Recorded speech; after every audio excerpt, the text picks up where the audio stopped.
ప్రభువైన యేసు క్రీస్తువ నామములో మీకు అందరికీ శుభములు కలుగునుగాక. ఆమేన్. ఈ దినము దేవుని వాగ్దానమును మనం ధ్యానించుకుందాం. 41వ కీర్తన మొదటి వచనము, బీదలను కటాక్షించువాడు ధన్యుడు, ఆపత్కాలమందు యెహోవా వానిని తప్పించును. ఆమేన్. బీదలను కటాక్షించేవారు ఈ దినములలో చాలా అరుదుగా కనబడుతూ ఉంటారండి. బీదల మీద మన కనికరాన్ని చూపాలి.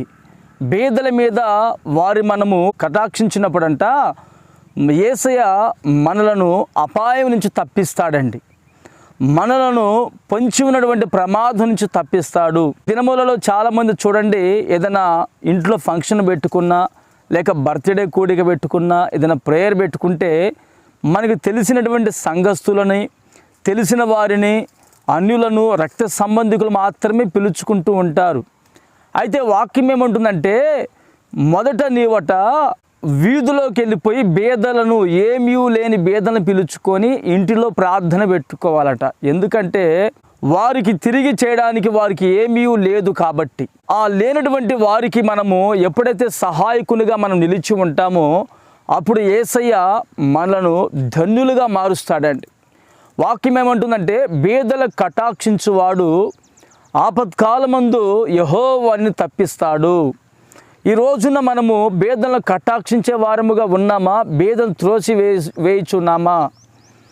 ప్రియమైన వాళ్ళరా, మనం ఎప్పుడైతే వాళ్ళని పిలుచుకుంటామో మరలా వాళ్ళు పిలుచుకుంటారు. అలా పిలుచుకొని మనం పిలిచినప్పుడు వాళ్ళు వచ్చి, వాళ్ళు పిలిచినప్పుడు మనం వెళ్తే అలాంటి పరిస్థితుల్లో ఏ ఫలము ఉండదు.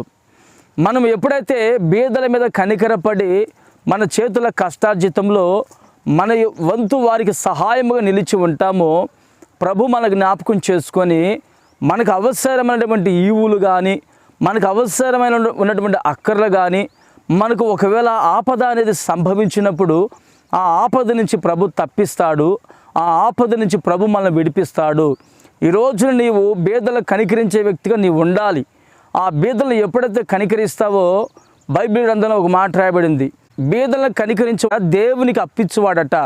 గనుక పిల్లారా, దేవునికి అప్పించే విధముగా నువ్వు బీదలు కనికరిస్తే యేసయ్య మన జ్ఞాపకం చేసుకొని మనకు జరగబో వాటన్నిటి నుంచి ప్రభు మనల్ని తప్పించి మన జీవితంలో ప్రభు మేలు చేయునుగాక. ఆమేన్. ప్రార్థన చేసుకుందాము. ప్రేమగల తండ్రి, స్తోత్రము నాయన. బీదలను మేము ఎల్లప్పుడూ కనికరించడానికి, కటాక్షించడానికి నీ కృపనివ్వండి. మా చేతుల కష్టార్జితములో, మాకు కలిగినటువంటి ఆహార పదార్థములలో బీదలకు పంచిపెట్టేటువంటి మంచి మనస్సును మీరు దయచేయండి. ఇప్పటికే నీ బిడ్డలు చేయిచున్నారు. వారు చేసిన దానికి రెట్టింపినటువంటి ప్రతిఫలము దయచేయండి.